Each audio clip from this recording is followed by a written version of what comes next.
Yeah, I think probably one of the innings that I'll savor in my career thus far. Um, I think it wasn't easy for me, especially coming from having not much cricket. Um, yeah, it's one of the innings that I'll savor in my career. Yeah, look, obviously I started my first class career here at the Wanderers, so I think probably coming in, I knew that, as a batter, it's never easy here at the Wanderers, especially if it's first class games. Um, I knew that we'll be up for the fight, especially considering that you're coming up against a world class bowling attack as well. So I guess maybe I had that advantage.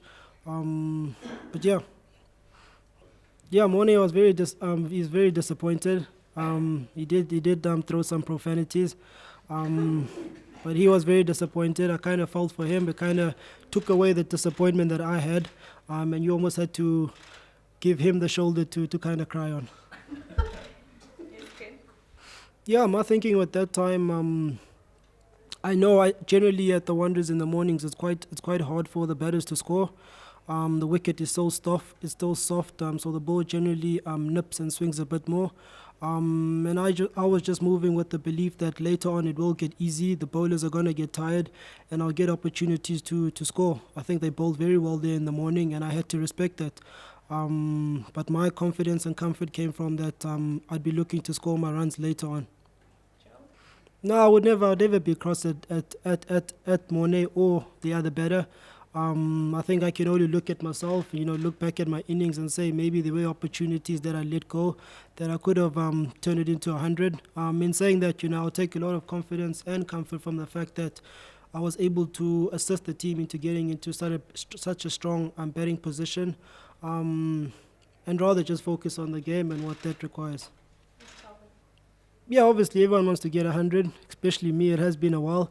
In saying that, the team was in a good position, and I think that's what mattered most at that point in time. And I had to get myself into that mental frame to make sure that I can still contribute with the team on the field. Yeah, that's a good question. I think that's something that I'd probably put up to the management, the captain, and really hear from them. To be honest with you, I can't really answer you to say that where I would fit in the team. I found myself betting in the middle order, and I guess it's just a matter of waiting for those opportunities in the middle order again. But that's a question you probably want to put forward to the management and captain. Yeah, look, I don't think the bowlers disappointed themselves, to be honest. I mean, if you look at a guy like Cummings, he ran in there from ball one till the end, and he was richly rewarded for that. Hazelwood as well as the debutant and Lyon as well. I think the bowlers showed a lot of fight, but I guess unfortunately the South African batters we were probably better on the day. But I think it was Australian attack that we were quite used to, a lot of fight and guys who never gave up. It would be crazy to think that there wouldn't be an effect on the team. They have lost players who've played a pivotal role within their success as a team. And I think that's probably going to show within the next couple of games as they try fill the void of those players. They lost their captain, and I would like to think that they depend a lot on him in all aspects of their game. In saying that, they still a team that has enough firepower, enough skill and quality in them to really be more than competitive against other teams. Not really, Ken, to be honest. Like I said, as a batter, first and foremost, you like to be scoring centuries. At the end of the day, that's your job. But I think, looking at my career, looking at what I've done for the team, there's other areas where I can take comfort and confidence from.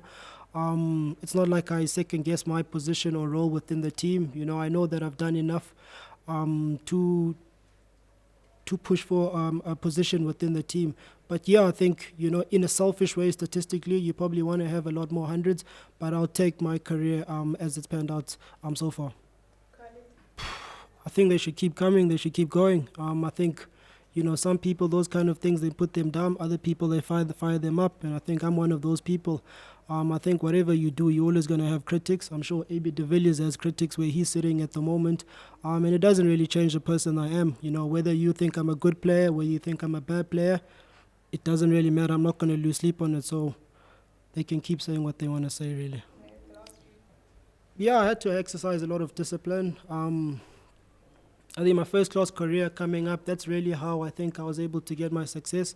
Was that discipline, setting a goal and understanding what you need to do, and then just staying with that. I think I've been in situations like that. If I look back in England at the Oval, it was similar situation where the ball was moving around, and you really just had to stay out there and just keep calm, and understand that there will be a point where you can score runs, and then that's when you got to make sure that you in the right mental frame to dominate. That's what I tried to did, and yeah, fortunately it came off. Yeah, I think there's a bit of both. There is the mental and obviously the playing point of view. Um, I think at the end of it all, it is up to the player. I'd like to think so, especially if you have guys who have played so many games. If you're gonna ask a guy like AB, I'd like to think that he's managed to earn that kind of respect where people will accept what he says. Um, yeah. Before the Test series, I don't think there was an opportunity before the Test series. There was an opportunity in between the second and the third. And me personally, I would have loved to play from a cricketing point of view. But unfortunately, there were prior commitments that I'd made before the actual series that had to do with the family. And I wasn't able to move that.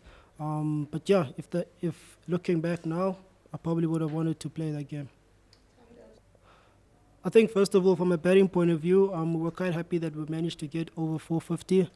We weren't expecting them to have them six down at this point in time, and it's a bonus for us. But I don't think we've had the chat yet on what's gonna happen when we eventually bowl them out. It'll have to be a collective decision. We've only have three seamers, and that's something that we have to look at. But I think we'll see. We'll get over that hurdle when we get there. We still have 4 wickets to get.